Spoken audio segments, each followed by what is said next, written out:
Hello everyone, good morning, welcome back to my channel. I am Pooja और आज Sunday है और संडे को हम करेंगे अपना रिवीजन सेशन। मतलब आज हम बात करने वाले हैं वीकली करंट अफेयर्स के बारे में, जहां पर हमें क्या क्या डिस्कस करना है। तो 13 से लेकर 19 ऑफ अक्टूबर तक जो भी इंपॉर्टेंट डेज थे और उनकी थीम हम डिस्कस करेंगे। इसके बाद क्या होगा, इसके बाद सभी इंपॉर्टेंट पर्सन जो इंपॉर्टेंट पर्सन न्यूज में थे उनको हम देखेंगे। इंपॉर्टेंट पर्सन के बाद top 10 news of the week, इस पूरे हफ्ते में जो भी टॉप 10 हाइलाइट्स थी उनको हम डिस्कस करेंगे। और फिर 40 क्वेश्चन का क्विज है।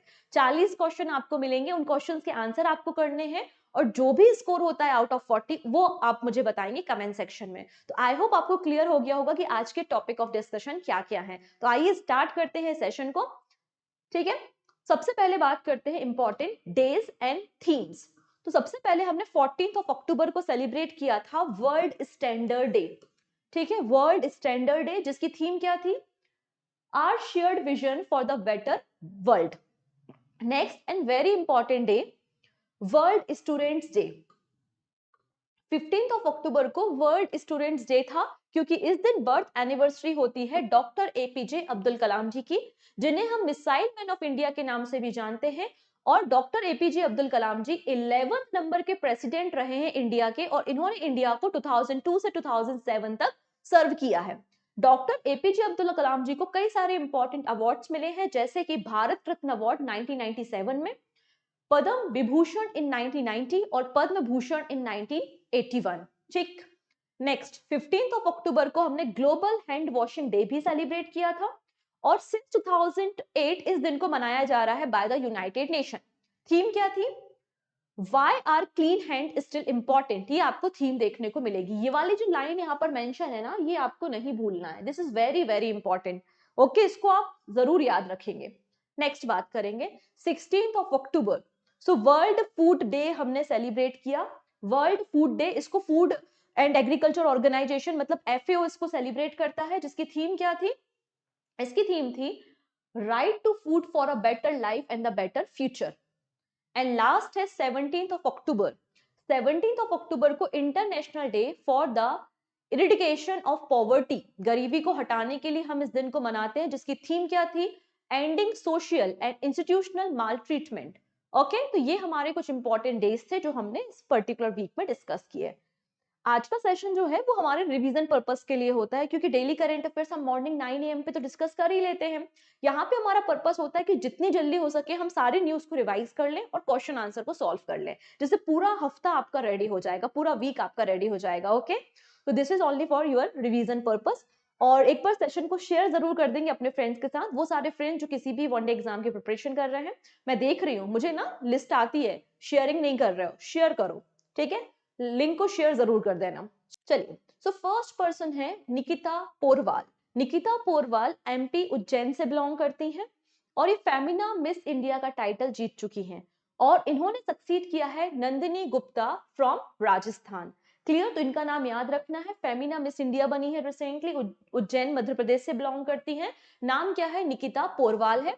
एंड रिसेंटली 60th एडिशन हुआ था प्रेस्टिजियस ये जो ब्यूटी कॉम्पिटिशन है इसका, कहाँ पे, मुंबई महाराष्ट्र में।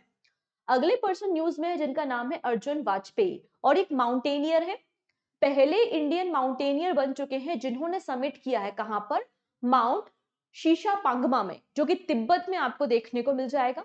ठीक है, ऐसा सबमिट करने वाले ये पहले पर्सन है। इसके अलावा ये पहले इंडियन पर्सन है और यंगेस्ट माउंटेनियर है जिन्होंने माउंट एवरेस्ट पे समिट की थी इन 2010। ओके, नेक्स्ट बात करेंगे CJI DY Chandrachud nominate justice Sanjiv Khanna as a successor. तो अभी हमारे देश के जो 50वें नंबर के 50th नंबर के सीजेआई है वो कौन है, डॉक्टर आपके सीजेआई है डीवाई चंद्रचूड़।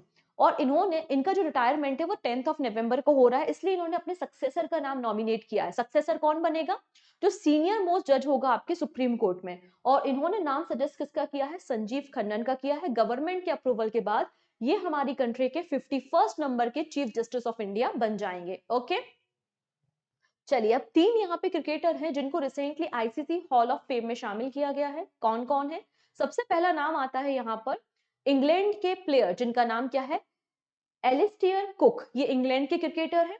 अगला नाम आता है इंडिया से Neetu David. Neetu David India से, और ये सेकेंड नंबर की इंडियन फीमेल क्रिकेटर बन चुकी हैं। सेकेंड नंबर की इंडियन फीमेल क्रिकेटर जिनका नाम आईसीसी हॉल ऑफ फेम में शामिल किया गया है। एंड थर्ड प्लेयर जो आपको देखने को मिल जाएंगे वो साउथ अफ्रीका के क्रिकेटर आपको मिलेंगे, एबी डे विलियर्स। तो ये 3 पर्सन है, इन तीनों की कंट्री भी याद रखनी है, नाम भी याद रखना है। रिसेंटली इनको आईसीसी हॉल ऑफ फेम में शामिल किया है और टोटल पर्सन जितने क्रिकेटर अभी तक आईसीसी हॉल ऑफ फेम में शामिल हुए हैं वो कितने हैं, 115, 115 हो गए हैं। नाउ बात करते हैं इंडिया के रिस्पेक्ट में। तो इंडिया के रिस्पेक्ट में अगर देखेंगे तो टोटल 10 पर्सन है जिनको अभी तक हमने आईसीसी हॉल ऑफ फेम में शामिल किया है और सेकंड फीमेल आपको नीतू डेविड मिल जाएंगी। पहली जो फीमेल क्रिकेटर है जिनको आईसीसी हॉल ऑफ फेम में शामिल किया गया है वो है डायना इदोलजी इन 2023 में। अगला नाम आता है नायाब सिंह सैनी का और इस सेकेंड टाइम मुख्यमंत्री बन चुके हैं हरियाणा के। रिसेंटली हरियाणा में इलेक्शन हुए थे और यहाँ पे 11th नंबर के चीफ मिनिस्टर हरियाणा के कौन बन गए हैं, नायाब सिंह सैनी। इनको रिसेंटली ओथ कराई गई है और ओथ कौन कराता है, गवर्नर कराता है उस पर्टिकुलर स्टेट का। तो यहाँ पर हरियाणा स्टेट के जो गवर्नर है उनका नाम है बंडारू दत्तात्रेय और उन्होंने नायाब सिंह सैनी जी को as a 11th chief minister Haryana के शपथ ग्रहण कराने का काम किया है। इन्होंने मनोहर लाल खट्टर जी को रिप्लेस करने का काम किया था। नेक्स्ट बात करेंगे जम्मू एंड कश्मीर के बारे में। जम्मू एंड कश्मीर में भी रिसेंटली इलेक्शन हुए थे और इलेक्शन होने के बाद यहाँ पे नेशनल कॉन्फ्रेंस पार्टी के जो लीडर हैं उनका नाम क्या है, ओमर अब्दुल्ला। और ओमर अब्दुल्ला यहाँ पे चीफ मिनिस्टर बन गए हैं जम्मू एंड कश्मीर के। वहीं अगर हम बात करते हैं सुरेंद्र कुमार चौधरी, ये डिप्टी चीफ मिनिस्टर बने हैं जम्मू एंड कश्मीर के और इनको शपथ किसने कराई है, मनोज सिन्हा ने कराई है जो कि लेफ्टिनेंट गवर्नर आपको मिल जाएंगे जम्मू में। अगला नाम आता है सुभा तोले का। ये है सुभा तोले और इन्हें इलेक्ट किया गया है प्रेसिडेंट ऑफ आईबीआरओ, मतलब इंटरनेशनल ब्रेन रिसर्च ऑर्गेनाइजेशन की ये प्रेसिडेंट बन गई है। ठीक है, और किसी भी डेवलपिंग कंट्री की ये पहली पर्सन है जो कि इस प्रेस्टिजियस ऑर्गेनाइजेशन की हेड पोजीशन पे पहुंची है। She is the first scientist from the developing country to be appointed to the top position. इस बात को भी याद रखना है। नाउ बात करते हैं about the international brain research organisation.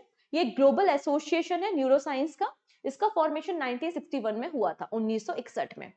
अगला नाम आता है रश्मिका मंधाना का और रिसेंटली इनको साइबर सेफ्टी के लिए नेशनल एम्बेसडर बनाया गया है by the Indian cyber crime coordination centre, ministry of home affairs ने। ठीक, अगला नाम आता है यहाँ पर S Paramesh assume office as a new director general of Indian coast guard. हमारे देश के जो 25th नंबर के डायरेक्टर जनरल थे इंडियन कोस्ट गार्ड के, उनका नाम था राकेश पाल और राकेश पाल जी की डेथ हो जाने के बाद ये पोजीशन खाली थी। एंड 26 नंबर के director general of the Indian coast guard किसे बनाया गया है, तो परमेश शिवमणि जी को बनाया गया है। ठीक है, नेक्स्ट बात करते हैं, ये है कविता सहाय और कविता सहाय पहली फीमेल वीमेन ऑफिसर बन गई हैं as a director general of medical services army. ठीक है, तो director general medical service army कौन बन गई है, कविता सहाय बन गई और ये पहली फीमेल आपको देखने को मिल जाएंगी। सिमिलर कुछ दिन पहले हमने कुछ और भी नाम डिस्कस किए थे जैसे कि लेफ्टिनेंट जनरल साधना सक्सेना नायर। ये भी पहली वीमेन है जिन्हें अपॉइंट किया गया है as a director general medical service army in India. ये नेवी में है, ये आर्मी में है। वहीं अगर बात करते हैं सर्जन वाइस एडमिरल आरती सरेन और ये पहली वीमेन बन गई है जो कि डायरेक्टर जनरल है आर्म फोर्स मेडिकल सर्विसेज की। ओके, नेक्स्ट बात करेंगे एको लाइफ के बारे में। सो एको लाइफ के न्यू सीईओ अपॉइंट किए गए हैं जिनका नाम है संदीप गोयनका। ये आपको संदीप गोयनका देखने को मिलेंगे। एको जो कंपनी, इसका फॉर्मेशन 2016 में हुआ था जो लाइफ इंश्योरेंस के अलावा व्हीकल, हेल्थ और ट्रेवल इंश्योरेंस भी प्रोवाइड करती है। अगला नाम आता है टाटा स्टील के प्रेजेंट एमडी एंड सीईओ कौन है, टीवी नरेंद्रन। और टीवी नरेंद्रन जी को चेयरमैन बनाया गया है वर्ल्ड स्टील का। तो वर्ल्ड स्टील के चेयरमैन कौन बन गए हैं, आंसर हो जाएगा टीवी नरेंद्रन और ये सेकेंड इंडियन है जो इस पोजीशन पे पहुंचे हैं। इसके पहले साजन जिंदल ऑफ जेएसडब्ल्यू ग्रुप जो कि चेयरमैन थे जेएसडब्ल्यू ग्रुप के, वो टाटा स्टील के चेयरमैन वर्ल्ड स्टील के चेयरमैन रह चुके हैं 2021 में। डन। वर्ल्ड स्टील एसोसिएशन का फॉर्मेशन कब किया गया था, तो करेक्ट आंसर हो जाएगा आपका 1967 में, ब्रुसेल्स बेल्जियम में इसका हेडक्वार्टर मिल जाएगा। अगला नाम आता है बेलारूस की प्रोफेशनल टेनिस प्लेयर जिनका नाम क्या है, अरियाना सबलेंका और ये WTA वुहान 1000 सिंगल का टाइटल जीत चुकी हैं। ठीक है, तो WTA वुहान 1000 सिंगल का टाइटल किसने जीता है, आंसर हो जाएगा अरियाना सबलेंका ने जीता है। किस कंट्री से है, बेलारूस से है और वुहान ओपन हार्ट कोर्ट में खेला जाता है। ये आते हैं world number 1 tennis player, professional tennis player है इटली के जिनका नाम है जेनिक सिनर और इन्होंने रिसेंटली एटीपी संघाई मास्टर 1000 सिंगल टाइटल अपने नाम किया है। एंड संघाई मास्टर भी आपको हार्ड कोर्ट में देखने को मिल जाएगा। अगला नाम आता है यहाँ पे L Satya Srinivas gets additional charge as a CEO of public procurement portal GeM, तो गवर्नमेंट ई मार्केट प्लेस, जो कि एक गवर्नमेंट का प्रोक्योरमेंट ऑनलाइन परचेजिंग प्लेटफॉर्म है जिसको 2016 में लॉन्च किया गया था। और इसके जो नए सीईओ बनाए गए हैं, एडिशनल चार्जेस दिए गए हैं, वो किसको दिए गए हैं? एल सत्या श्रीनिवास को दिए गए हैं। नेक्स्ट बात कर जाएंगे हम पार्थ सेन गुप्ता। ये है पार्थ सेन गुप्ता जिनको एमडी एंड सीईओ बनाया गया है बंधन बैंक का। Recently reserve Bank of India ने अपॉइंटमेंट के लिए अप्रूवल दिया है और बंधन बैंक के जो नेक्स्ट एमडी और सीईओ होंगे उनका नाम क्या हो जाएगा? पार्थ सेन गुप्ता हो जाएगा for the period of 3 years. बंधन बैंक का फॉर्मेशन 2001 में हुआ था, कोलकाता में इसका हेडक्वार्टर मिल जाएगा और फाउंडर कौन है? चंद्रशेखर घोष है। क्लियर? तो ये कुछ इंपॉर्टेंट पर्सन थे जो इस पर्टिकुलर वीक में हमको न्यूज में देखने को मिले। नाउ बात करते हैं next category top 10 news of the week. तो टॉप 10 हेडलाइंस को हम यहाँ पे कवर करेंगे और उसके बाद एमसीक्यू आपको मिल जाएंगे। क्लियर है? डन? अगर वीडियो पसंद आए तो बिल्कुल लाइक कर सकते हो, पहली बार आए तो सब्सक्राइब भी कर सकते हो। Okay. India ranked 105 out of 127 countries in the global hunger index 2024। तो रिसेंटली ग्लोबल हंगर इंडेक्स मतलब आपका भुखमरी सूचकांक जारी किया गया है जिसमें इंडिया की रैंकिंग 105 है आउट ऑफ 127 कंट्रीज। ठीक है, ये एक एनुअल रिपोर्ट है और सिंस 2006 इस रिपोर्ट को पब्लिश किया जा रहा है जिसमें अलग अलग पैरामीटर्स पे कंट्रीज को रैंकिंग की जाती है और वहां के हंगर लेवल को कंपेयर किया जाता है। इनिशियली इसको international food policy research institute and wealth hunger life इसको पब्लिश करता था और इसका को पब्लिशर कौन है? तो को पब्लिशर आपको मिल जाएगा कंसर्न वर्ल्ड वाइड।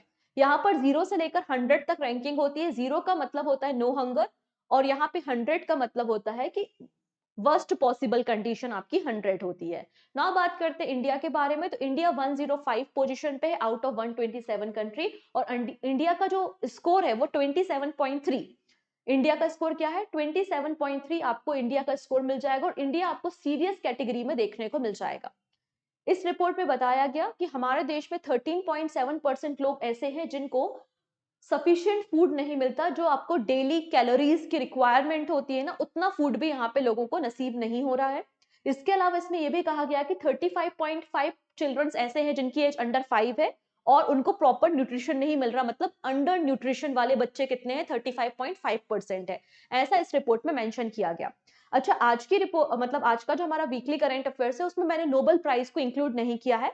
आप कहेंगे ना इंपॉर्टेंट पर्सन मैडम आपने बताया लेकिन नोबेल प्राइज स्किप कर दिया।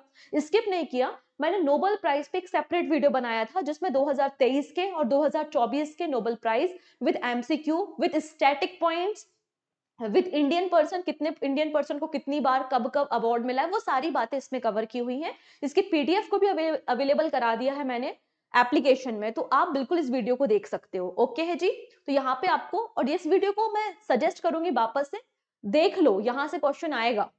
ठीक है, क्योंकि मैंने इस तरीके से इस वीडियो को बनाया है, पिछले सारे पीवाईक्यू को इसमें कवर कर दिया है। ठीक है, चलिए, ये टेस्ट सीरीज की इंफॉर्मेशन है। यहाँ पर मैं आप लोगों के लिए एक टेस्ट सीरीज रन कर रही हूँ जिसमें अभी हम बायोलॉजी को लेके चल रहा है। तो बायो के मैं आपको 10 पेपर करा रही हूँ टॉपिक वाइज। अभी तक 5 पेपर हो चुके हैं और बहुत जल्दी आपको 6 पेपर भी मिलेगा, तो आप उसे ज्वाइन कर सकते हो। अदरवाइज ये टेस्ट सीरीज के टॉपिक आपको देखने को मिल रहा है तो आप टेस्ट सीरीज को ज्वाइन कर सकते हैं जो कि पूजा जैन क्लासेस एप्लीकेशन पे अवेलेबल है। नेक्स्ट बात करते हैं, ministry of renewable energy notify scheme guideline for 500 crore innovative project component under the PM Surya Ghar मुफ्त बिजली योजना। तो यहाँ पे जो पीएम सूर्यघर योजना है उसके अंदर एक नया कंपोनेंट हमने एड ऑन किया है जिसका नाम है इनोवेटिव प्रोजेक्ट। ठीक है, मतलब आप नई एडवांस टेक्नोलॉजी को डेवलप कीजिए for the rooftop solar installation business model और अलग अलग टेक्निक को इंटीग्रेट करो। इसके लिए हम 500 करोड़ रुपीस का बजट लेकर आए हैं। तो इसकी गाइडलाइंस को रिसेंटली पब्लिश किया गया है by the ministry of renewable energy. अगर हम इस प्रोजेक्ट के बारे में बात करें तो स्टार्टअप्स को प्रमोट करता है, डिफरेंट काइंड ऑफ इंस्टीट्यूट और इंडस्ट्रीज को प्रमोट करने का काम करता है जो कि सोलर पे बेस्ड नई टेक्नोलॉजी को इवॉल्व करते हैं। टारगेट ग्रुप कोई भी इंडिविजुअल हो सकता है, इंटरनेशनल ऑर्गेनाइजेशन हो सकता है। प्रोजेक्ट की ड्यूरेशन मैक्सिमम 18 मंथ है। फंड 500 करोड़ रुपीस का है। नाउ बात करते हैं फंडिंग फॉर प्रोजेक्ट। तो financial assistant up to the 60% of the project cost या फिर 30 crore rupees whichever is lower वो प्रोवाइड किया जाएगा।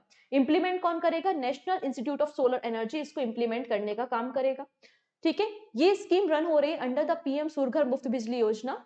इस स्कीम को लॉन्च किया गया था अभी 2024 में। कब तक के लिए? 26-27 के लिए। इसके अंदर 300 unit electricity free of cost provide की जाएगी और हमारा टारगेट है कि 1 crore rooftop solar panel installation हमें यहाँ पे करना है। इस स्कीम को रन कौन करता है? Union ministry of new and renewable energy. Next, recently 5th national water award को अनाउंस किया गया है। ठीक है, और इन अवार्ड को 22 अक्टूबर को डिस्ट्रीब्यूट किया जाएगा। टोटल 9 कैटेगरी में 38 अवार्ड दिए गए हैं, जिसमें बेस्ट स्टेट अवार्ड किसे दिया गया है? उड़ीसा स्टेट को दिया गया है बेस्ट स्टेट अवार्ड। उसके बाद उत्तर प्रदेश और फिर आपको पौंडीचेरी एंड गुजरात देखने को मिल जाएगा। ये जो नेशनल वाटर अवार्ड है इनको पहली बार 2018 में डिस्ट्रीब्यूट किया गया था और इन अवार्ड सेरेमनी को ऑर्गेनाइज कौन कराता है? Department of water resource, river development and Ganga reservation under the ministry of जल शक्ति। इसके अलावा आप कुछ और भी देख सकते हैं जैसे कि best urban local body category और बेस्ट डिस्ट्रिक्ट कैटेगरी। सबसे इंपॉर्टेंट अगर कहीं से क्वेश्चन बनना होगा तो वो बेस्ट स्टेट कैटेगरी से ही बनेगा, पर फर्दर आप यहाँ पे इसको भी पढ़ सकते हो। नेक्स्ट है India to host junior world cup of shooting in 2025। तो 2025 में इंटरनेशनल शूटिंग स्पोर्ट फेडरेशन ने अनाउंस किया है कि ISSF जूनियर वर्ल्ड कप 2025 कौन होस्ट करेगा? इंडिया इसको होस्ट करेगा। ISSF का हेडक्वार्टर कहां पर है? जर्मनी में है। 1907 में इसका फॉर्मेशन हुआ था एंड ISSF के प्रेसिडेंट कौन है? तो इनका नाम हो जाएगा लुसियानो रोसी। ओके, ये अपकमिंग इवेंट की एक छोटी सी लिस्ट है, आप चाहो तो स्क्रीनशॉट भी ले सकते हो, अदरवाइज पीडीएफ आपको अगेन एप्लीकेशन पे मिल जाएगी, तो एप्लीकेशन से पीडीएफ को भी डाउनलोड करके पढ़ सकते हो। ये अपकमिंग इवेंट है जिसमें से बहुत इंपॉर्टेंट इवेंट है खो खो वर्ल्ड कप इन 2025। पहला एडिशन है और इंडिया इसको होस्ट करने वाला है। Okay, next, president of India को रिसेंटली अल्जीरिया की गवर्नमेंट ने पॉलिटिकल साइंस में डॉक्टरेट का टाइटल दिया है। तो president Droupadi Murmu was conferred the degree of honorary doctorate in the political science in Algeria. और अभी ये अल्जीरिया की विजिट पे गई थी। ये पहली प्रेसिडेंट बन गई हमारे देश की जो कि 3 अफ्रीकन कंट्रीज के विजिट पे गई हैं। कौन कौन सी? Algeria, Mauritania and Malawi. ठीक है, डन। चलिए नेक्स्ट बात करेंगे। सेंट्रल गवर्नमेंट ने यहाँ पर जो डीए है, डीए को 3% इंक्रीज कर दिया है। ठीक है, पहले यहाँ पे जो डीए प्रोवाइड किया जाता था सेंट्रल गवर्नमेंट के एम्प्लॉयज एंड पेंशनर्स को, वो कितना था? आपकी बेसिक सैलरी का 50% आपका डीए था। इसको 3% से इंक्रीज कर दिया है, तो अब डीए कितना हो चुका है? 53% आपको डीए देखने को मिल जाएगा। ओके, ये चेंजेस भी यहाँ पे हो गए हैं। नेक्स्ट बात करेंगे काजीरंगा नेशनल पार्क के बारे में। तो काजीरंगा नेशनल पार्क आसाम में सिचुएटेड है और ये इंडिया का second largest butterfly diversity hub बन गया है, जहां पर आपको 446 बटरफ्लाई की स्पीसीज देखने को मिल जाएंगी। फर्स्ट नंबर पे कौन सा नेशनल पार्क आता है? तो नामदफा नेशनल पार्क आता है जो कि बटरफ्लाई डाइवर्सिटी का हब है। सेकेंड नंबर पे काजीरंगा नेशनल पार्क बन गया है। यहाँ पे आसाम में देख सकते हैं काफी सारे नेशनल पार्क आपको देखने को मिलते हैं।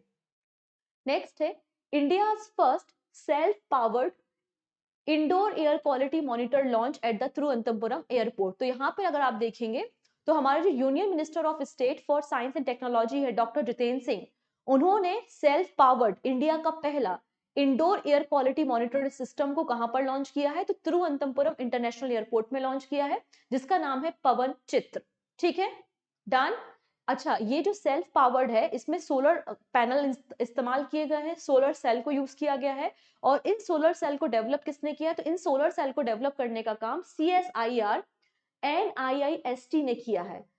CSIR की एक लेबोरेटरी है जिसका नाम है national institute for interdisciplinary science and technology. ठीक है, इन्होंने इसे डेवलप करने का काम किया जिसका फॉर्मेशन 1975 में हुआ था। इसके अलावा तिरुवनंतपुरम को साइंस कैपिटल ऑफ इंडिया भी डिक्लेयर किया गया है by the Jitendra Singh. Next है BEML, Bharat earth mover limited secure contract for India first indigenous bullet train. India की पहली भारत निर्मित जो बुलेट ट्रेन ऑपरेट होगी वो मुंबई से अहमदाबाद के बीच में होगी। ठीक है, और इसके लिए जो कॉन्ट्रैक्ट दिया गया है वो BEML को दिया गया है। इस कॉन्ट्रैक्ट का अमाउंट 866 करोड़ रुपीस आपको देखने को मिल जाएगा और हमारी जो बुलेट ट्रेन है वो 250 किलोमीटर पर आवर की स्पीड से रन होगी। इसे रोल आउट कब किया जाएगा? तो 2026 में इसको रोल आउट किया जाएगा। बीएमएल का बारे में बात करें तो भारत अर्थ मूवर लिमिटेड है, 1964 में इसका फॉर्मेशन हुआ था, मिनिस्ट्री ऑफ डिफेंस के अंदर काम करने वाली पब्लिक सेक्टर कंपनी है एंड बैंगलोर में इसका हेडक्वार्टर मिल जाएगा। नेक्स्ट बात करेंगे हिंदुस्तान एरोनॉटिक्स लिमिटेड, मतलब हमारा एचएएल।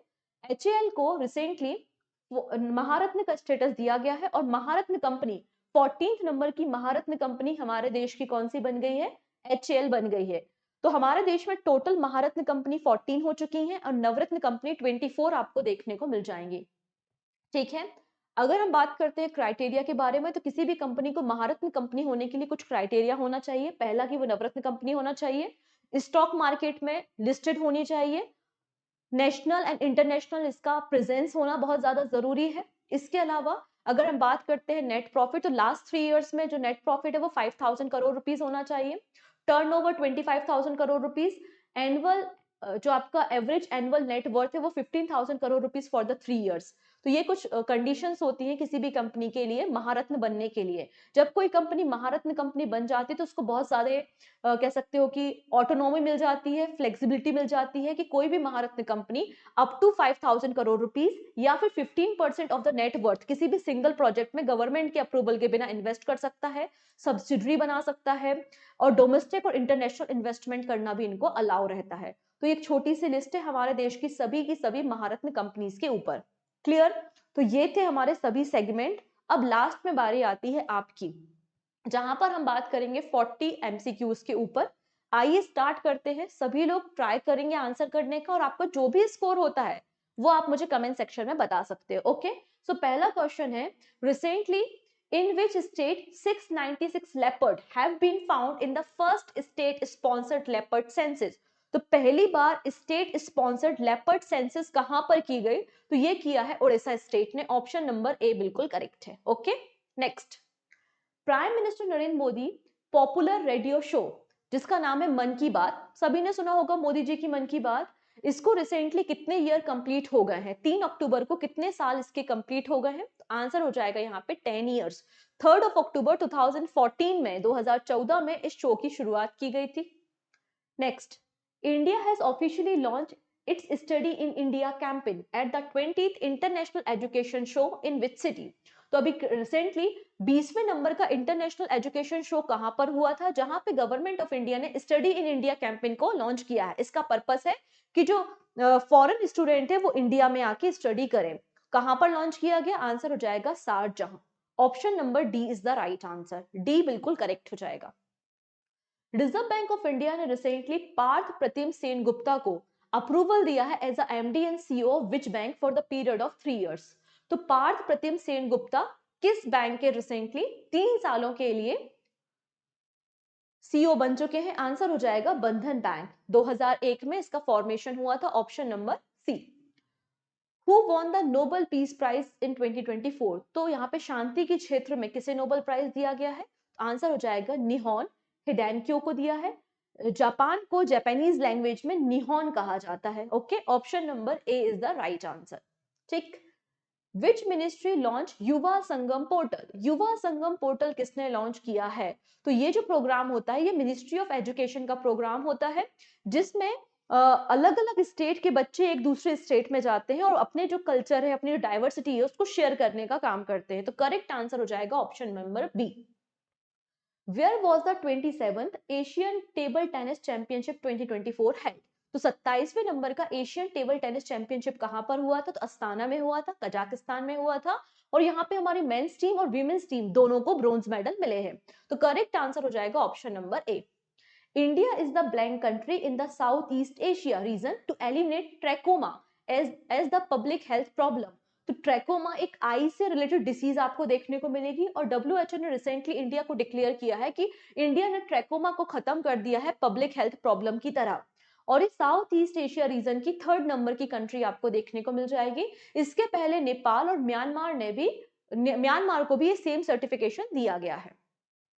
नेक्स्ट बात करते हैं, अभी रिसेंटली मैंने आप लोगों को एक स्कीम के बारे में, इनोवेटिव प्रोजेक्ट के बारे में डिस्कशन किया था, अंडर द पीएम सूर्यघर मुफ्त बिजली योजना। उसके रिगार्डिंग कौन सा स्टेटमेंट यहाँ पे करेक्ट है?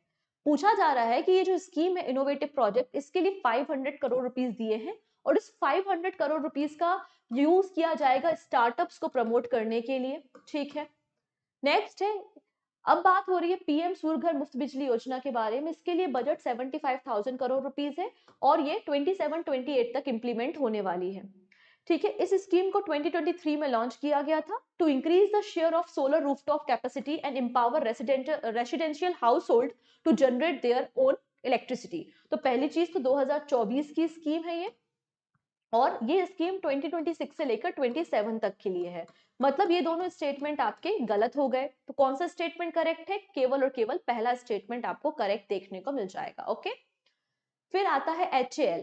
HAL has become which central enterprise to receive the Maharatna status. तो ये 14वें नंबर की कंपनी आपको देखने को मिल जाएगी। तो option number C, 14th, option number C. Recently the army chief launch Agni Astra multi target detonation device in which city. तो अग्नि अस्त्र को रिसेंटली लॉन्च किया गया है सिक्किम में, मतलब गैंगटोक में। ऑप्शन नंबर बी बिल्कुल करेक्ट है।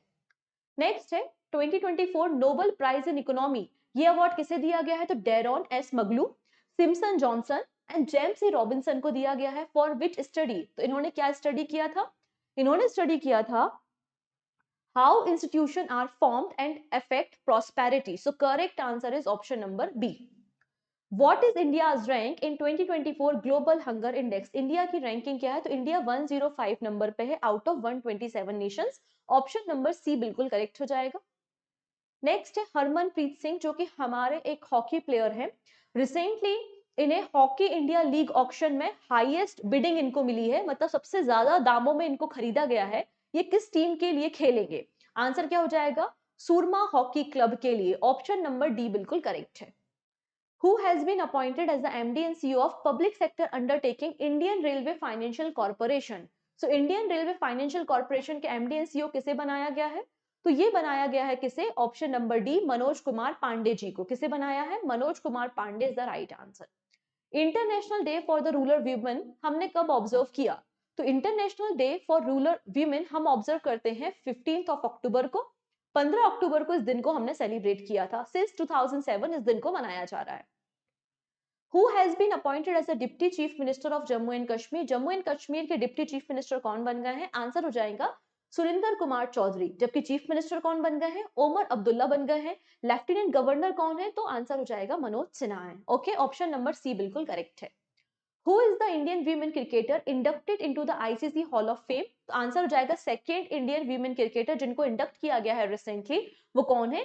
नीतू डेविड है। ठीक है, Nitu David is the right answer. Option number C. Recently who will lead India in the international master league? तो इंटरनेशनल मास्टर लीग में इंडिया को कौन रिप्रेजेंट करेगा? इंडिया की टीम के कैप्टन कौन होंगे? तो सचिन तेंदुलकर रहेंगे। ऑप्शन नंबर डी यहां भी करेक्ट हो जाएगा। चलिए नेक्स्ट बात करेंगे।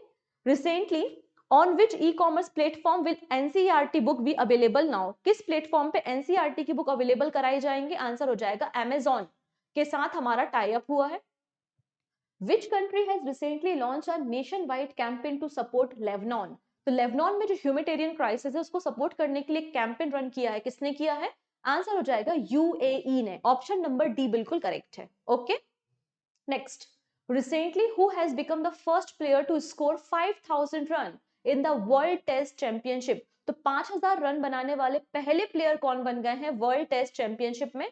सो आंसर क्या हो जाएगा यहाँ पे? ऑप्शन नंबर बी, जो रूट।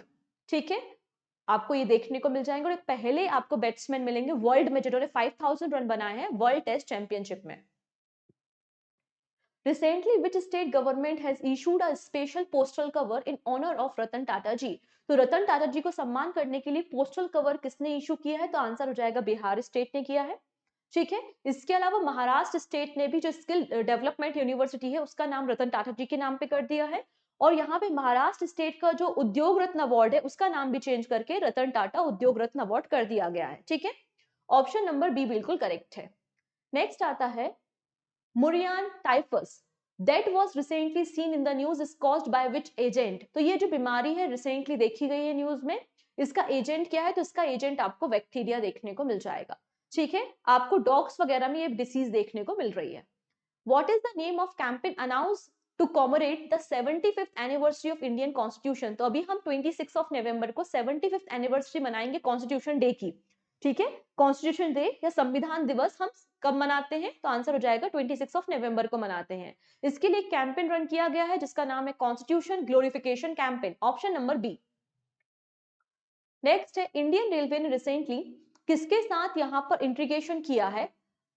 मतलब इंडियन रेलवे का जो रिक्रूटमेंट पोर्टल है और किस पोर्टल का इंटीग्रेशन हुआ है जिससे जो रिक्रूटमेंट प्रोसेस है उसको हम 18 से लेकर 24 मंथ की जगह लेस देन 6 मंथ में कंप्लीट कर सके। तो आंसर हो जाएगा DigiLocker, option number B.